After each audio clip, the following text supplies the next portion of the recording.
Welcome to Texans on Tap, episode 34. I'm Brandon Strange alongside Charlie Palillo and Josh Jordan. Follow them on X at Palillo and at Josh Jordan 975. Most of you watching this right now have not yet subscribed to the channel, and we want to invite you to do so right now. Go ahead and hit like on this video, subscribe if you're watching us on YouTube, and if you're listening to your podcast, every episode of Texans on Tap is available on your favorite podcast app. And if you like watching us live, we'll be on YouTube to react to Browns-Texans following that game on Saturday. Guys, let's get into it. For being honest,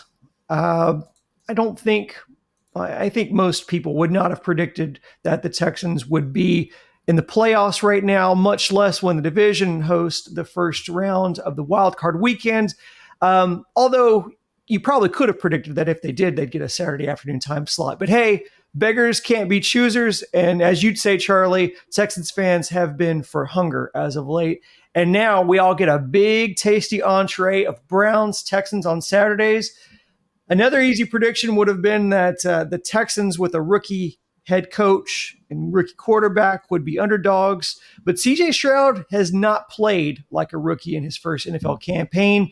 He didn't face the Browns in that Week 16 thrashing at the hands of Cleveland. But Cleveland is a beast on defense, and they absolutely punished Case Keenum in that matchup last go-round. What do you expect to see out of C.J. in his playoff debut? I don't see any reason to think he won't be poised or, oh, it's the playoffs, time for me to start panicking, since they played a de facto playoff game on the road. I actually think that they get that Saturday afternoon time slot if anything cuts in the Texans' favor, since they played Saturday night. Of course, the Browns held out a lot of their key guys since their game Sunday did not mean anything. So I think Stroud will be fine. The question is, how will the Texans' offensive line be? Obviously, if Case Keenum was the quarterback, the Texans' offense would be expected to do what it did against Cleveland the first time, which is next to nothing. But Stroud is a game changer, maybe a league changer, but he's up against what, by many statistical measures, was the best defense in the NFL this year. The Browns get after the passer, of course, led by the great Myles Garrett. They also send a fifth man, so at least one extra pass rusher and a blitz, as much as any other team in the NFL, because they trust their couple of real good cornerbacks. Nico Collins coming off a monster game. Denzel Ward's a Pro Bowl level corner for the Browns. So I don't think the Texans offense is going to go off and score a ton of points, but I don't think it'll be because CJ Stroud lays an egg. Yeah, for me with CJ, I think it's just about what weapons is he going to have. You know, what are we going to get? Are we going to get Noah Brown back? Are we going to get Robert Woods? Because, you know, you saw in the Colts game, there wasn't a receiver for the Texans that had over 10 yards outside of Nico Collins. You know, Schultz plays tight end. He had, you know, a pretty good game, 42 yards. So CJ's got to get some weapons going. It's just not happened with Hutchinson, you know, and Mechie, unfortunately. So that's going to be something I'm watching for sure, is that injury report this week. And then when I look back on that first game against the Browns, Nico Collins didn't do a whole lot in that game, but that was his first game back after dealing with that calf injury. So it seems like he's been picking up steam these last couple games and really showing out, looking a lot more healthy. So I think for CJ, he's just got to have some targets and some protection, like Charlie alluded to. Yeah, and if you're the Browns, presumably you take the philosophy of in the passing game, well, anyone but Nico Collins is going to beat us. So perhaps, hello, Dalton Schultz, as presumably the second most inviting target for Stroud.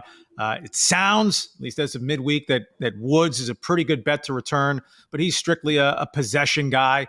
Noah Brown showed some big playability earlier in the season anyway. But geez, with a fracture in the back, if he makes it back, at what level will he be able to operate? I'm really curious to see how the Browns attack defending Collins. Do they say, all right, Denzel Ward, if not take him out of the game, at least minimize him? You presume they roll extra coverage Nico Collins' way. I also think a real wild card in this game, and it surfaced a couple times against the Colts, C.J. Stroud running the football. The Texans didn't run it well against Cleveland, but again, Keenum was the quarterback. Nothing went well in that game against Cleveland.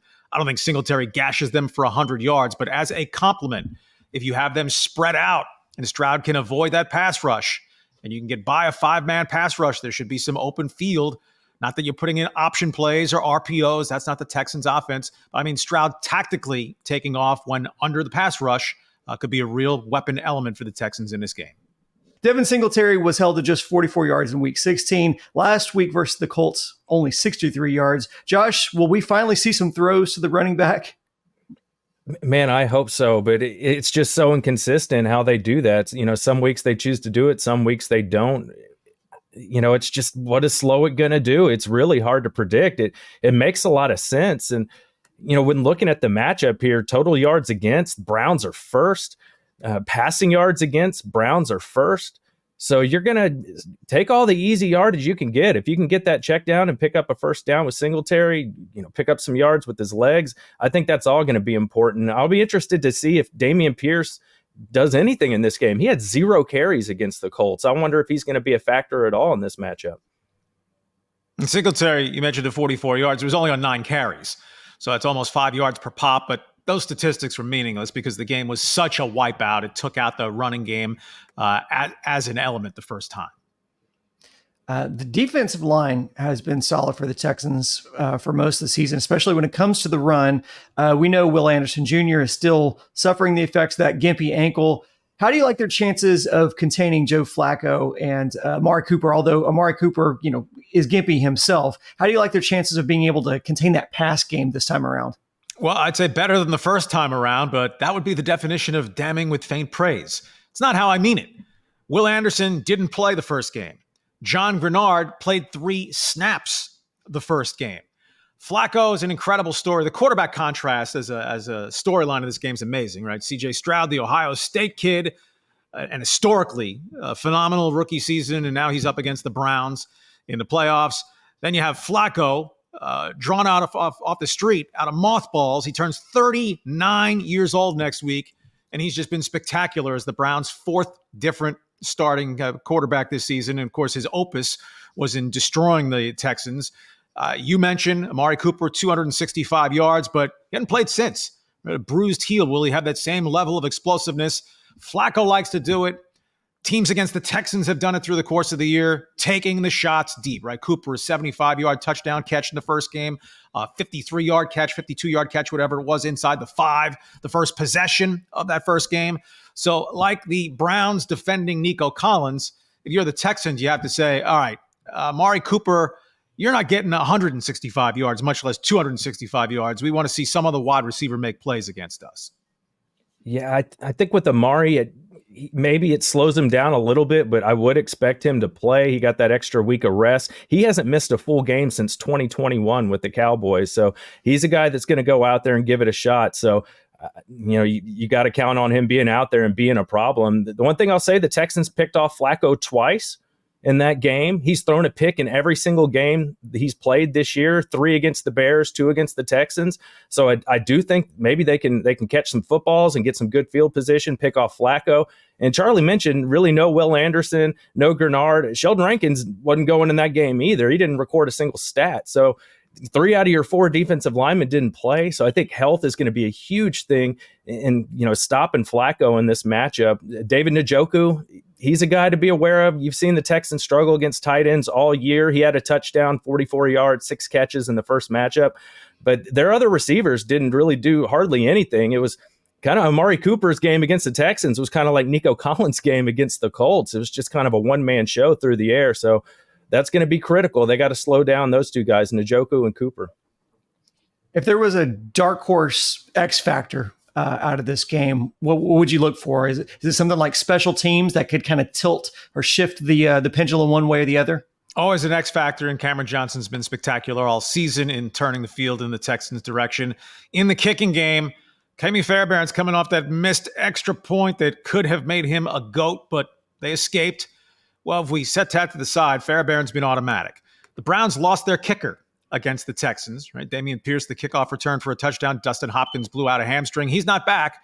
Riley Patterson signed late in the year. He's already missed a couple of kicks for the Browns, but he did kick a game winner in the playoffs for the Jaguars last year, so it's not as if he's some total rube.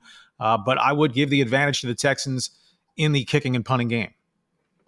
For me, it's going to be, can the Texans get back to holding the run game in check? The Browns they're going to see that tape of Jonathan Taylor running all over them. So I'm sure they're going to want to try and get Jerome Ford going, maybe Kareem Hunt, at least try and get something going in the ground game. But the Texans were really good in that first game. Ford had 15 carries for 25 yards. Kareem Hunt, 7 carries for 11 yards. So they were really good at stopping the run, and they were up, late in that game, wanting to run the game out. and they really couldn't do it. You saw the Texans kind of come back. The Browns had to put their starters back in the game. So, if I'm the Browns, I'm watching that tape going, we got to find a way to get the ground game going. The Colts did. So I think that'll be a focus. Hopefully D'Amico's got those guys really working on tackling this week, because there were some issues with that against Indy. I think it's about the pass rush. They can't have Flacco just sitting back in the pocket, allowing receivers time to get deeply down the field, because the Texans are vulnerable in the secondary to the big plays. And, of course, an X factor in every football game at every level, turnovers. The Texans plus 10. Right, led by Stroud's marvelous only 5 interceptions thrown for the season. Singletary didn't lose a fumble the entire season. The Texans a plus 10 in the turnovers. The Browns a minus 9. Pretty remarkable. An 11-win team minus 9. It suggests that the Texans better win the turnover battle if they're going to mildly upset the Browns on Saturday. Right, this is the smallest point spread. There are a couple of 3-point lines elsewhere. This is the smallest spread of all the super wildcard weekend games. Yeah, one other thing, that the Browns are first in the entire NFL in time of possession. So that's why I think if they get the ground game going, it could be a real struggle for the Texans. Well, given how close Texans have played games and within one score games all season, it makes sense that line would be close. So, guys, that's the time of the show in which I get your predictions. What's going to be your predictions for Texans-Browns wildcard weekend? Well, I don't think the Browns qualify as a Cinderella story. Joe Flacco's 38 years old. He's already won a Super Bowl, so I don't think he's a Cinderella story. But I'll chuck my dart at the clock striking midnight on the Joe Flacco and Cleveland Browns story, depriving them of a possible shot to go play Baltimore in the next round. I will go Texans 20, Browns 17. Ooh, Charlie, you stole my score. Great minds think alike or something. Yeah, it's a 2.5 point spread right now. So, obviously the Browns are favored, but yeah, I think it's going to be a lower scoring game with that great Browns defense, but I think the Texans pull out a close one. There's no rule against duplicate predictions, so we'll take both. Both will qualify here. That's going to be it for Texans on Tap. Again, we're going to be live Saturday evening to recap this game on YouTube and hopefully be talking about CJ Stroud and company's first playoff win. Thanks for listening. Go Texans!